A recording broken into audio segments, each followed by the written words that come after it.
What's going on, everyone? I hope you all are enjoying your weekend and preparing for this upcoming week in the market. I will be going over 18 setups I do see potential in for this upcoming week. First, we'll go over SPY and QQQ just to give you my overall thoughts on the market. Then we'll dive into GME and Chewy, which are reporting this upcoming week, as well as some other setups that I do see some potential in. So with that being said, we'll just jump right into SPY on the daily time frame. As you can see, on Friday, we did push for a new all-time high on the intraday time frame. We closed around 422.6 and we pushed to 422.92. So we do have an after hours level of 423. I would like to see if we can actually break above that this upcoming week, possibly push to around 425, maybe even 430 or so, if we do get a strong breakout of this ascending triangle. We did get a nice bounce on Thursday off of this 20 SMA, and then we did see a nice continuation on Friday for that new all-time high, and we did close above this 422.43 resistance area, which is a good sign. So I would like to see how price acts this upcoming week for SPY. All right, so QQQ is looking a lot stronger than it has recently. Obviously, we did see a stronger flush on QQQ than we did on SPY. The overall price action on QQQ has been a lot weaker than it has been with SPY, but it looks like we could be shaping up for more strength as of lately. We did push to around 335.6 on Friday. That is the level that we closed around. We do have a level around that point, so I would be watching to see if we can actually get a continuation this upcoming week and possibly push to around 338. And then we also do have a resistance area around 342.68 and an all-time high of 342.80 or so. I would like to see if we can actually continue upwards and press those levels, but if we do possibly retest some of these levels to the downside, then I would be watching around 334.38. We do have that 50 SMA around 331 or so, a level around 330, and the 20 SMA around 328.5 or so. All right, so the first stock that we will go over is going to be GME. They do report Wednesday and after hours. Yes, Wednesday and after hours. We have seen, obviously, as of lately, a lot of these meme stocks or Wall Street bet stocks have started to perform very well in the past week and a half or so. GME actually hasn't performed as well, let's say in comparison to AMC, Workhorse, and several other stocks. So that is definitely something to take note of. We did push to around 283, actually around 294, and then we did reject around there. And then we have seen some weakness after that. Overall, in comparison to AMC, this one hasn't really been that strong. We did break out of a pinch point on the macro with these lower highs and higher lows. After that breakout, we did push from around 217 all the way up to that 294 level. We are currently around 248 or so, which we do have a level of interest around there between that 248 to 250 area. I would like to see what this upcoming week holds for GME with the fact that we are reporting earnings. I would like to see if we do come back down to potentially retest some levels, maybe around 228 or so. We also have a very strong level around 211 or so. But if we do come back down to retest those levels, I'd like to see how price acts. We do have a slight gap between 217.11 to 221.43, so I would like to see if that gap does get filled. But overall, we do have some moving averages. The 20 SMA is around 197 or so, and the 50 SMA is around 180, and we also have a level of 183. But if we do bounce off this level, I'd be looking for a strong break of 283 and then a strong break of 294 to potentially push to maybe 320 or so. But after that, we don't really have much volume being held up here, and the overall levels of interest start to dissipate. So we could potentially see a strong move if we do break that 294 area with strength, break that psychological whole number of 300, and hold those levels and then see a continuation play. All right, so the next one that we'll go over is going to be Chewy. They report Thursday and after hours. This one has been a lot weaker after the pullback that we saw in February and March. This one was very, very strong for quite a while. We did get a very nice push after breaking the 72 area and 78 area. We pushed for, let's see real quick. After breaking that 78 area, we pushed for around 50% or so within 2 months or so. So we did see a very nice push to the upside, making higher highs and higher lows. But after that pullback that we saw in February and March, we have been very weak. Right now, we are setting up for a potential ascending triangle on the micro with this uptrending support line. And then we do have some resistances around 76.4 and 78, as well as that 50 SMA around 77 or so, which we have been rejecting. I would like to see if we do continue to hold this uptrending support line, if we can break these 76.4 and 78 levels and possibly push to around 80, which would be the first price target that I have, and then 84.32 is going to be the second. If we do see a lot of strength, then I would be watching around 89 or so. Overall, I just want to see how this earnings report is in terms of the result and price action that we see from that. But if we do continue downwards and break this uptrending support line, I would like to see if we can test around 71.70, and then I also have a level of 67.48 and a recent low of 64.08 that I would be watching for. All right, now let's get into some of the setups that I really see a lot of potential in. Obviously, the last two, they do have good setups, but those are just earnings reports that I'm watching for. FUTU is a very, very strong stock, especially as of lately. We did see an astronomical push after breaking highs around November of last year. We did see a push of 324% in around 1 month or so. This is showing around 26 days worth of trading. So, an extremely hard push to the upside. After that, we did start to pull back, and we have bounced off of this $100 price point several times. After those bounces, we did see strong moves to the upside. Currently, we are testing this downtrending resistance, and we did just reject that on Friday. I would really like to see if we can actually push above Friday's high of day of 157.90. If we can break that level in 159.5 or so, then I'd be looking to see if we can actually push to around 168 to 169. Then I do have a rejection around 178.18. We did see a very, very strong push right here after somewhat of a bullish pennant breakout on April 19th. But the very next day, they did report that they were going to do a shares offering. And after that, we saw a very strong move to the downside. However, we did see another bounce off that $99 to $100 price point. And we have this uptrending support line after that. We did regain the 20 and 50 SMAs. And like I said, we currently are testing this downtrending resistance. So those are going to be the levels I'm watching for uptrending price action. And then we do have an all-time high of 204.25. So if we do see an acceleration and melt up, then I would be watching to see if we could possibly push that level. But if we do reject these levels and come back down and break this uptrending support line, then I'd be watching to see if this 140 level holds. If not, 131.25 is also a level that I have, and we do have a gap between 125.55 and 129.20 that I'd be watching, as well as supports around 118 and that $99 point. All right, so TIGR has also been very, very strong as of lately. This one is in the same industry as FUTU. They both are either Chinese or Asian brokerage offering industries. They do offer the ability to invest within their services and whatnot. So currently they have seen a lot of strength in terms of their fundamentals. These ones have been pushing very strong after recent earnings reports. If we just go to the gap that we have pushed around 63% in 8 days or so after their earnings report. So we do have a gap between 1773 to 1869. We are obviously well above those levels, and we did push and reject 28.48 on Friday. And we also do have a gap between 29.48 to 30.30. So if we do continue upwards, I would like to see, first off, if we could break that 28.48 level, and then if we can actually fill that gap to the upside. If that does happen, we do have a possible rejection around 31, which is a level of interest.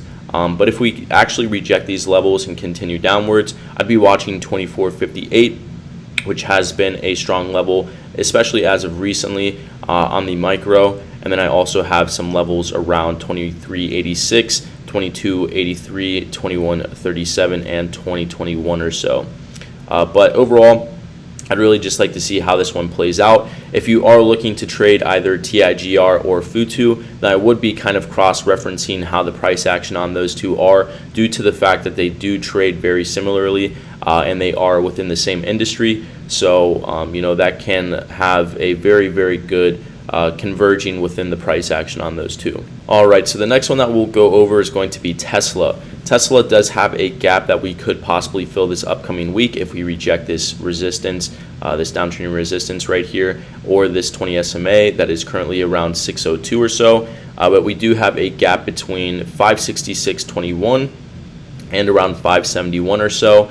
We did see a nice strong flush on Thursday of around 5.5% or so, after news was released that the May orders for the Teslas in China have halved almost, and that is likely due to the fact that NIO, XPEV, Li, and several other Chinese EVs are starting to take more of that market share from Tesla, due to the fact that they can provide cheaper vehicles, and also the fact that China obviously wants to support their own EV companies more than they would rather support a US EV company.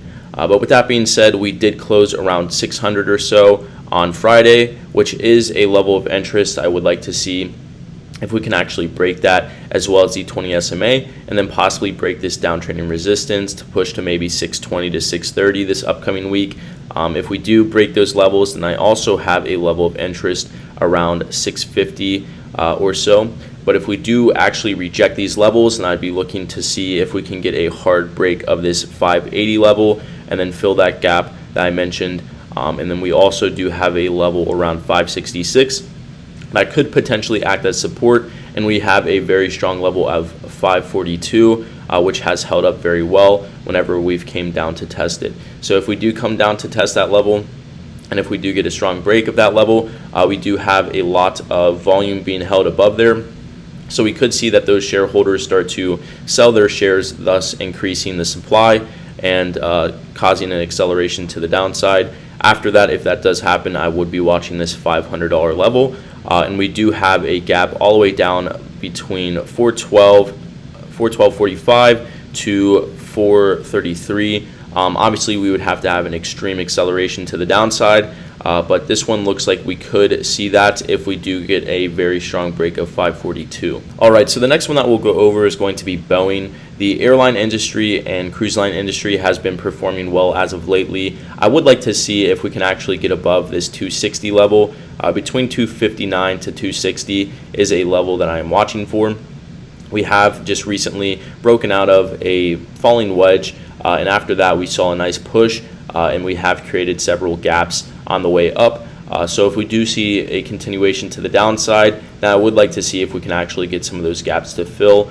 Just for example, we have a gap between 242.49 to 247.19. We have another one between 238.50 to 239.23, and then another one between 228.44 and 231.39. So I would be watching those levels to the downside if we see an acceleration, and if we actually start to break these 244 and 237 support zones with strength, as well as the 50 SMA, which is currently around 241, and the 20 SMA, which is currently around that 237 support area.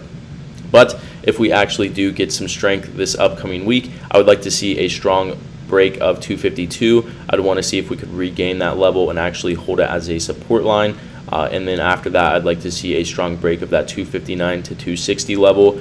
If we see a strong break of those levels, then 264 is the next level that I'd be watching for. And we do have a 52-week high of 278.57 that I would be watching for to see if we could take that out to the upside. But as I mentioned, to the downside, I'd be watching 244, 237, and around 230 or so, as well as to see if we could fill some of those gaps that we have created on a strong move up. All right, so PLTR has been very strong as of lately after we broke out of this downtrending channel. We have had a downtrending channel since February 19th to around May 27th.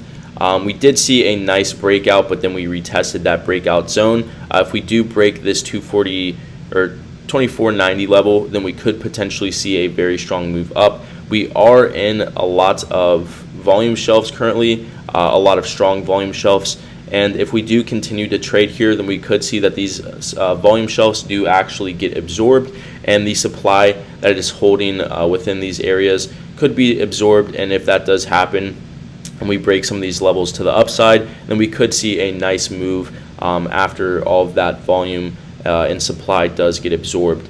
I would be watching 2490, and then if we do get a nice strong break of that level, I'd be watching to see if we could push to 2634. And then I also do have levels of 2815 and 2988, more so that 30 level really.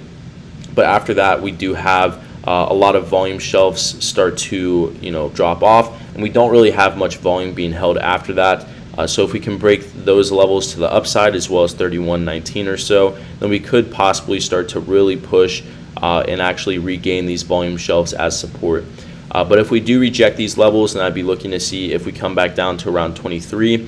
If we break that level, we have the 50 SMA around 2228 and the 20 SMA around 2127, as well as a support zone around 21 or so. So here we have NIO on the daily. As I mentioned, it looks like NIO and other Chinese EVs are actually starting to take up more market share from Tesla, which is bullish for NIO and bearish for Tesla.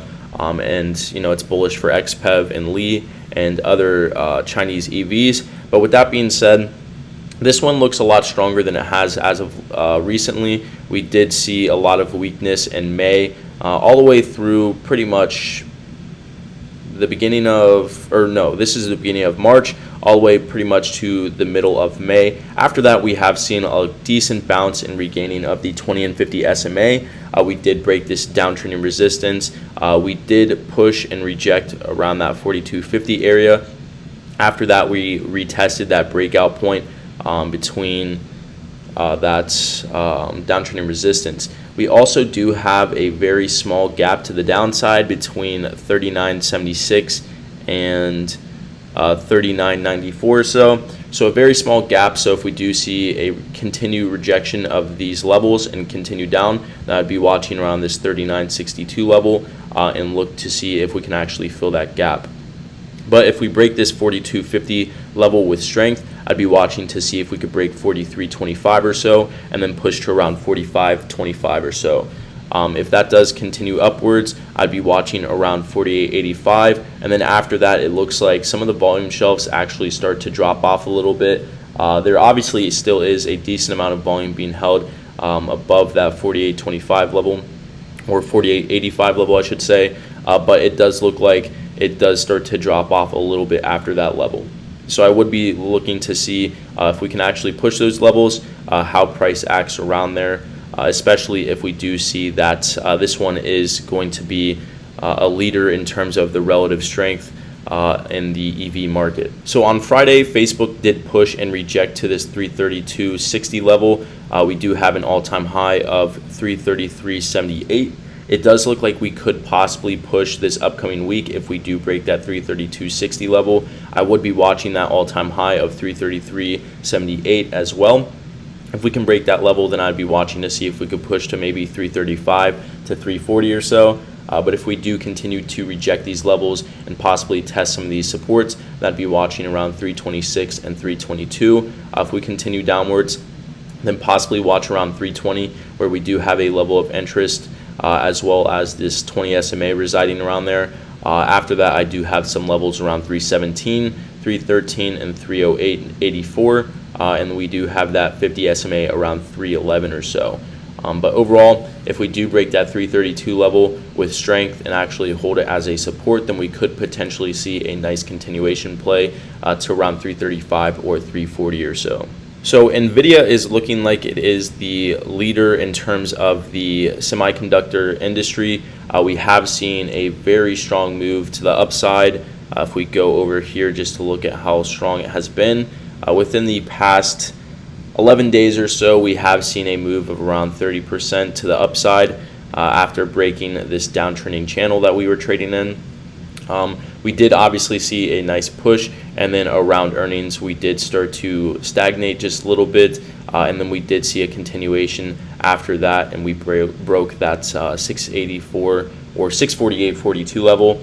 We did see a nice continuation play this past week. I would like to see how price starts to act around the 700 level.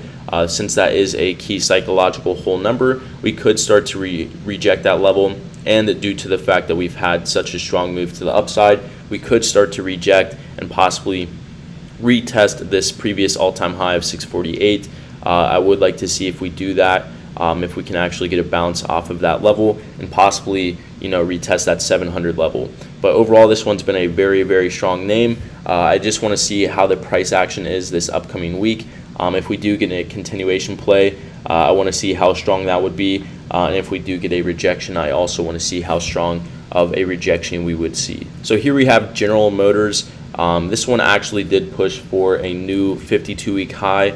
It pushed to 63.88 on Friday. We broke that 63.44 level, which was a previous 52-week high. And we did have a nice base. We've been basing maybe for around since January or so. So we did have a very nice strong base. We could see that that base does result in a nice continuation play to the upside since we broke out. If that does happen, then I'd be watching to see if we could push to maybe 65 or so. If we zoom out real quick, I want to see how the weekly is looking just to see where we are at in terms of levels on the weekly. It looks like we might actually have to go to the monthly to see those levels. Maybe this is actually a 52-week or all-time high, I should say. Yeah, I believe this is actually an all-time high. Maybe I was confusing this with Ford. But yeah, so we do actually have an all-time high level, I believe. Maybe this is still a 52-week high. I'm not quite sure. I'd have to do a little bit more diving into that. And I believe, back in the 80s or 90s, maybe we had a better all-time high. Not quite sure about that. But I would like to see if we could possibly continue to that 65 to 70 level maybe if we do get an acceleration and good volume starts stepping in. We do have some gaps to the downside between 60.26 to 60.71, and then we have another one between 58.17 to around 59.21. So I would be watching those levels to the downside if we actually reject around these levels. We also have some supports around 62.32, 60.73, and 59.30, as well as a support down here around 57.30. We have the 20 SMA around 57.66 and the 50 SMA around 58. So I would be watching those levels if we do perhaps happen to reject these levels. And it's also important to mention that we do have very strong volume shelves between 60 all the way down to around 52 or so. So we do have a lot of volume being held there. So if we start to retest some of these breakouts, then we could see that the volume starts to dry up and supply starts to dry up. If demand stays the same, then we could see a nice bounce off these levels. All right, so Ford has seen a very nice breakout as of lately. If we go over here just to test how much we've broken out in terms of percentage, we've broken out of around 33 to 34% in the last 10 days or so. So we have seen a very strong push to the upside after breaking really what is, you could consider a bull flag, but it is also a downtrending channel.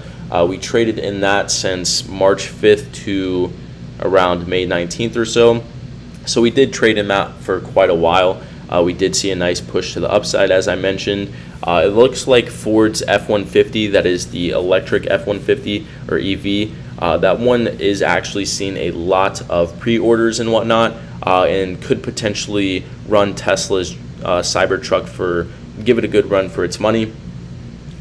With that being said, if we do come back down to retest this 15 level, we do have a gap between 13.95 and 14.12 or so. So I would be watching to see if we do continue to pull back after this red day on Friday. I would like to see if we can actually possibly retest some of these levels.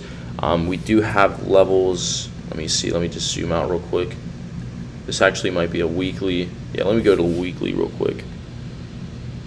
We do have levels on the weekly of 1427, 1386, 1334, 1278, 1226, and 1154.